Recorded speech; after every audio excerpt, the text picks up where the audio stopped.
Hey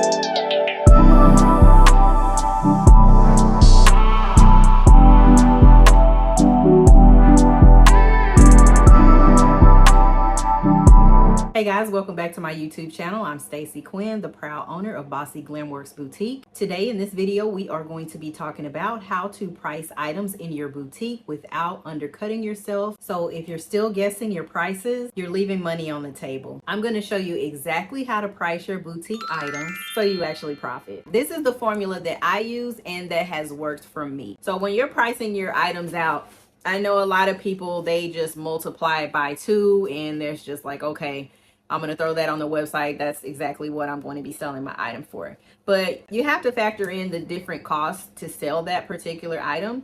So let's say you bought a dress from your vendor and they're charging you $39.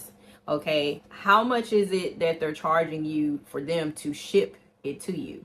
So if they're charging $39 for the dress and they charge you $10 to ship that item, that's $49.99 off top. Okay, so you have to factor that cost in for sure. But on top of that, you have to factor in how much is it going to cost for you to ship it to your customers. In most cases, depending on where you are, I'm in Texas and the bulk of my customers are Southern women and they're up and down the East Coast for sure. So I know exactly how much it costs to get a dress up to someone in Virginia. I know how much it costs to get a dress up to someone in New York. So I've been doing this long enough to know a particular dress is probably going to weigh about 23, 24 ounces. Once you're in this business for a long time, you can automatically look at something off the top of your head and estimate how much it's going to cost to go to a customer. So a dress that cost me $49 from my supplier, they charge $39 for the dress and then $10 to ship it to me. That's $49 off top that I have to factor in.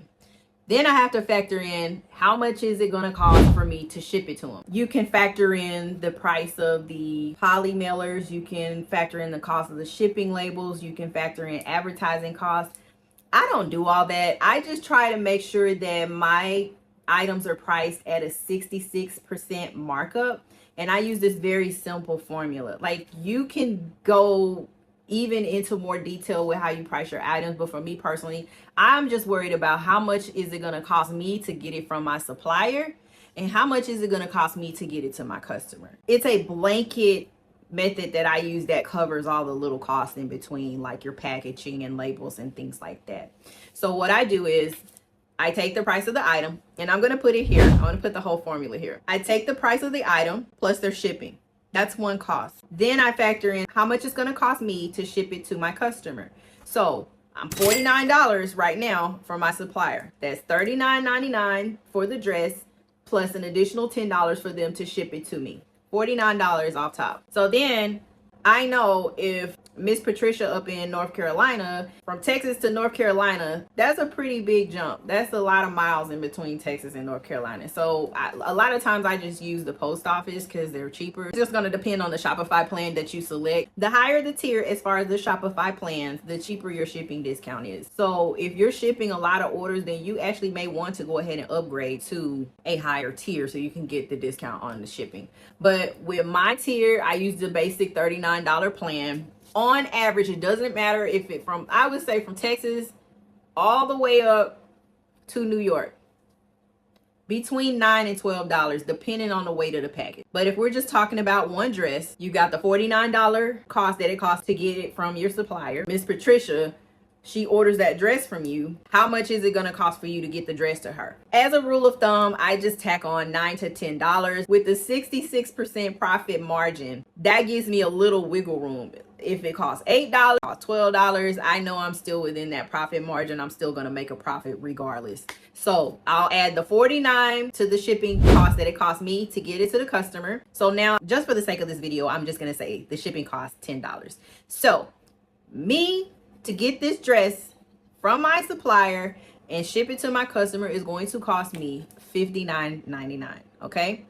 But I want to make a profit. I don't want to just break even and charge the customer $59. I have to add my markup. Here's where I do the pricing.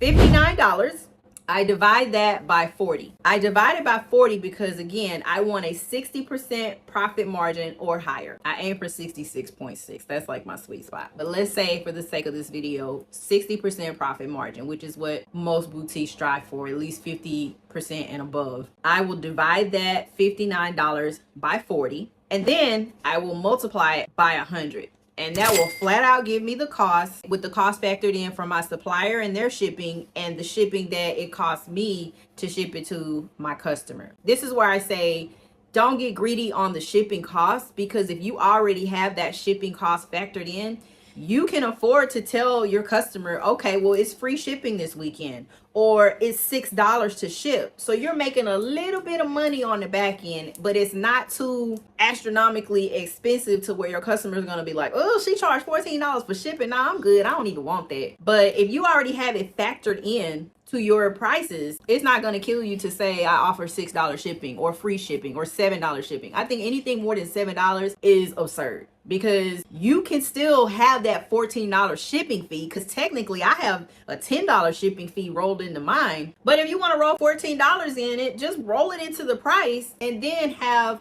a set shipping fee or free shipping over $100, because they're paying that shipping fee multiple times over in that within different items, and you've already made your money back. So don't get greedy just because you still want to close the sale. So if your shipping fee is priced too high, you're going to lose business. I cater more to a older demographic. My customers have a little bit more money to spend, so it's fine for me to have items on my website that are priced at $100 or more. And that's why my average order value is so high, because I make sure all of my collection and pieces are cohesive. And if I'm selling a jumpsuit, you can best believe that I'm going to be selling the belt, earrings, the bracelet, whatever, that is in my picture. I'm going to try to sell as many items with that look as I possibly can. And that is the key. You want to make sure, in order to, and I'm going to do another video on this, so don't worry. In order to increase your average order value, make sure you offer as many items as you possibly can that go with the look, and that you're bundling things together. So if you're selling a dress and you have a cardigan over it, sell them both. And that way you don't have to worry about, oh, I need 10 orders today, or I need 15 orders today. You can have 5 orders. If the average cost of your item is $150, that's a little over $700, I believe. But that way you don't have to focus so much on the number of orders you have. It's the value in their cart. So if this video has helped you price your items, at least has given you a good strategy and a foundation to start with, be sure to like this video and subscribe to this channel for more videos. And also be sure to grab my Start Smart and Sell Bold guide, which is available on my website. And I will leave a link in the description below. So thank you for watching, and I'll see you on the next video.